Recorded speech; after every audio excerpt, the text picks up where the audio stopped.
코로나 종식을 선언한 베트남이 곧바로 한국과 중국인 관광객들 유치에 열을 올리고 있습니다. 베트남 정부는 경제회생 모드로의 전환 이후 가장 먼저 한국, 중국 관광객들을 통한 관광산업을 회생시킬 예정이라고 밝혔습니다. 베트남 현지 매체 등에 따르면 베트남 관광청은 한국, 중국 등 굵직한 여행객들의 발길을 되찾기 위해 오는 6월 관광업 정상화를 위한 정책들을 실시 중에 있다고 합니다. 베트남 의학계에서 예상하는 코로나19 종식 시점을 아시아는 5, 6월로 보고 있고 미국과 유럽 등은 7, 8월로 보고 있기 때문이라는 것입니다. 한국이 무슨 오라면 오고 가라면 가는 호구인 줄 아나 봅니다. 베트남의 이러한 한국 모시기 계획을 접한 한국인들의 반응은 싸늘하기만 합니다. 코로나19 사태로 한국인들의 베트남에 대한 인식은 180도 달라졌습니다.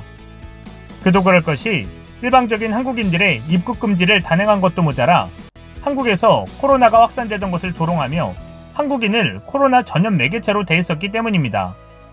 더군다나 베트남에 축구를 알려준 박항서 감독의 연봉이 과하다며 자진 삭감을 요구하는 아나무인적인 태도를 보이기도 했습니다. 이뿐 아니라 세계 최고 수준의 한국산 진단키트를 보내줬더니 베트남 언론들은 뚜렷한 이유도 없이 정확하지 않다는 말을 되풀이하며 빠른 진단은 가능하다고 폄하하기에 급급했습니다. 그러면서 자국의 진단키트는 24시간에서 48시간이 걸리기는 하지만 100%의 정확성을 갖는다며 자화자찬하기도 했습니다. 이렇게 한국과 베트남 사이에 문제가 발생하고 있음에도 베트남 정부는 나몰라라 하며 방관적인 입장을 취했습니다. 오히려 한국에 책임이 있다는 듯한 태도로 여론의 눈치만 볼 뿐이었습니다.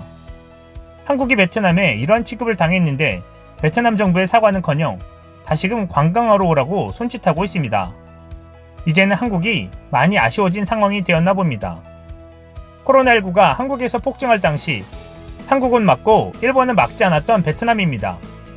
사실 일본은 훨씬 더 심각한 상황이었음에도 일본의 수치에 속아준 것처럼 말입니다. 아니면 일본만 배려해준 것일까요?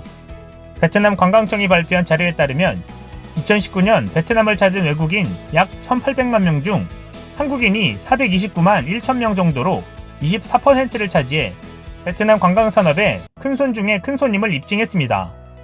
일본은 100만 명도 채 되지 않았습니다. 경기도 다낭시란 말이 돌 정도로 베트남의 우호적인 마음으로 방문했던 한국인들이 이제는 빈정상에 다시는 방문하지 않겠다는 반응이 많습니다. 코로나19와 같은 어려운 시기에 보여준 베트남의 태도로 인해 한국인들의 마음이 떠났기 때문입니다.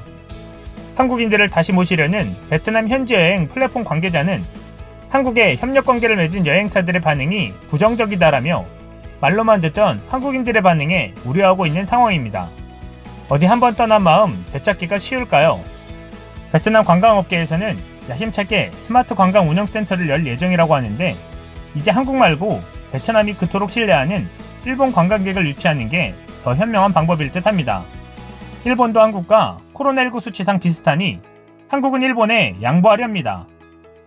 코로나19 검사에 아직도 소극적이고 수치를 은폐하기에 급급한 일본에서 베트남에 6월 전까지 많이 찾아가면 볼만하겠네요. 이상 시온TV였습니다.